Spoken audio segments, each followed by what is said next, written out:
Sino-Soviet Split.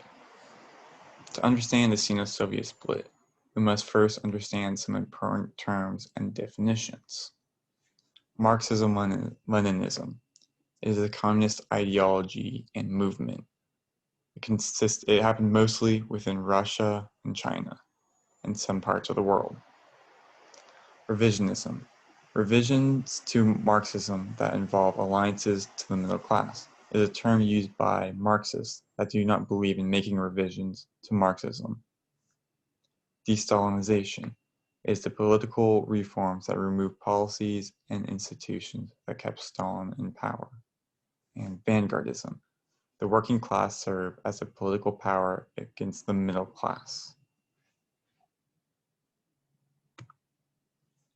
What was the Sino-Soviet Split? The Sino-Soviet Split was when political ties broke between the USSR, Union of Soviet Socialist Republics, and the PRC, People's Republic of China. Their ideologies on Marxism-Leninism differed. Due to the Cold War between the US and the USSR, the Russians looked for peaceful coexistence with the West. China, however, viewed this as revisionism. Revisionism was a movement within Marxism that meant an alliance with the bourgeois class, or the middle class. China did not support revisionism and saw it as an untrue version of Marxism. The USSR started to undergo a de-Stalinization as well. In 1961, China formally denounced the Soviets as revisionist traitors.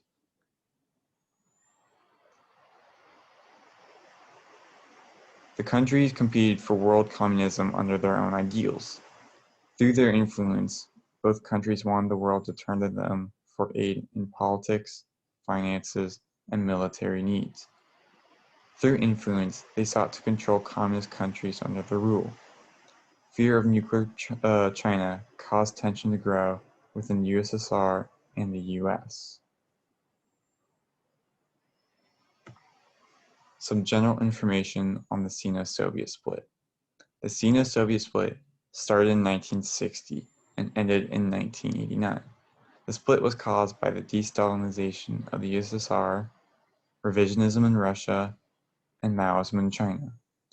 It started a tripolar Cold War between the Russians, the Chinese, and the United States, and caused competition between Russia and China for Eastern allies. The United States viewed communism as a unitary factor to future politics post-World War II. The Three Worlds Theory and the Treaty of the Sino-Soviets. During the Cold War, the United States and Soviet Russia formed the First World. The Second World was made up of imperialists under influence by the First Worlds. The Third World was made up of non-imperialist countries. Both First and Second Worlds exploit the Third World. In the Third World, revolution is most likely to occur and halt imperialism. The Treaty of the Sino-Soviets. In 1950, Mao and Stalin created a peace treaty between the two. Stalin supported Mao with $300 million in military aid. In 6 years, the treaty ended due to differences in their ideologies.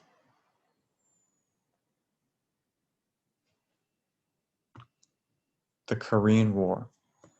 Mao decided to go to war with Korea in hopes that Stalin would follow suit. Stalin, however, refused to be in an open war in which the United States was involved. Although he did not want to commit to the war, he still provided air support and supplied aircraft, weapons, and munitions. He also still charged the government at the full price of the equipment despite being allied to them. This was because he did not want to commit to the war. The war ended up being successful for Chinese politics and put a huge strain on their economy. Mao ended up feeling betrayed by Stalin's refusal to help him in the war. The start of the Sino-Soviet Split. After Stalin's death in 1953, Chinese leader Mao Zedong thought of himself as the new appointed leader in communist efforts.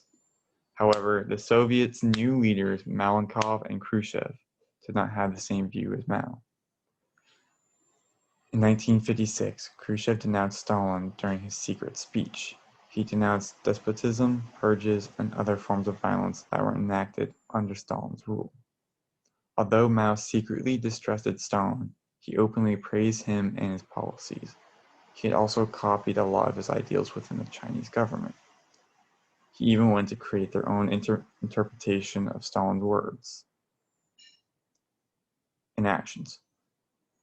The Russians failed to support China where they said they would. In 1957, the Soviets and the Chinese signed an agreement to share military technology, including nuclear technology. In 1959, Khrushchev met with the US President Dwight Eisenhower. Due to differences between the Russians and the Chinese, the Russians saw development of a nuclear arsenal in China as a threat. The United States also held the same view. The Russians had failed to help China in their border dispute with India. The Russians knew that the United States had the capabilities to match the USSR's nuclear arsenal, so they sought to have peace with the Western world. China saw this as offensive, and so fear of nuclear power growing in China rose. In 1962, Mao openly criticized Khrushchev for backing down in the Cuban Missile Crisis. He continued to criticize them for the U-2 plane that was shot down by the Russian government and did not hold the US accountable. Khrushchev responded by saying that Mao was leading them to a nuclear war. Then, in 1964, Mao Zedong claimed that Russia possessed Chinese territory. The split between the USSR and the PRC was made official in 1965.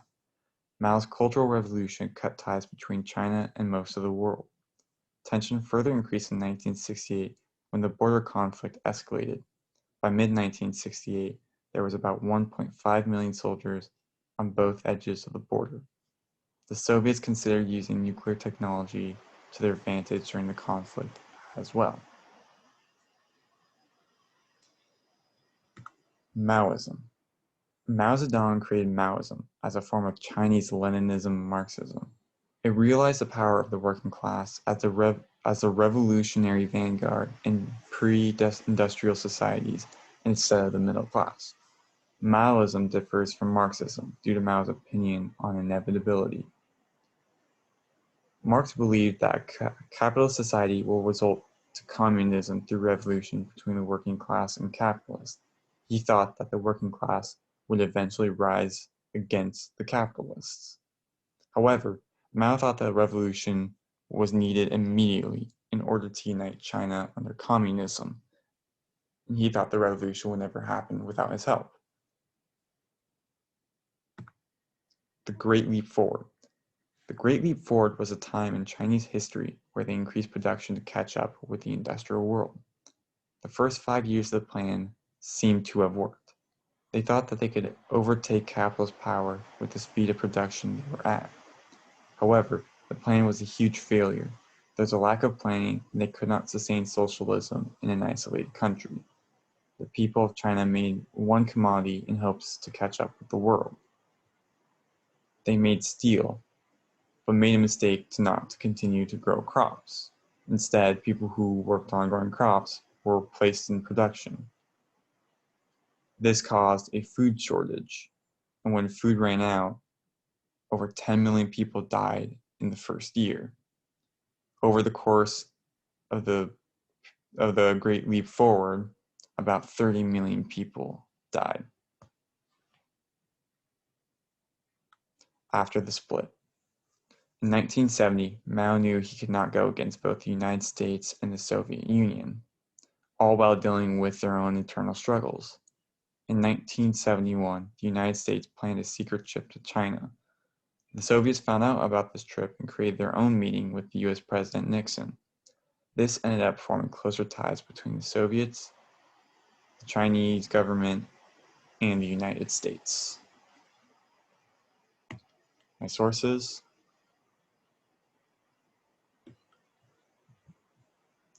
Thank you.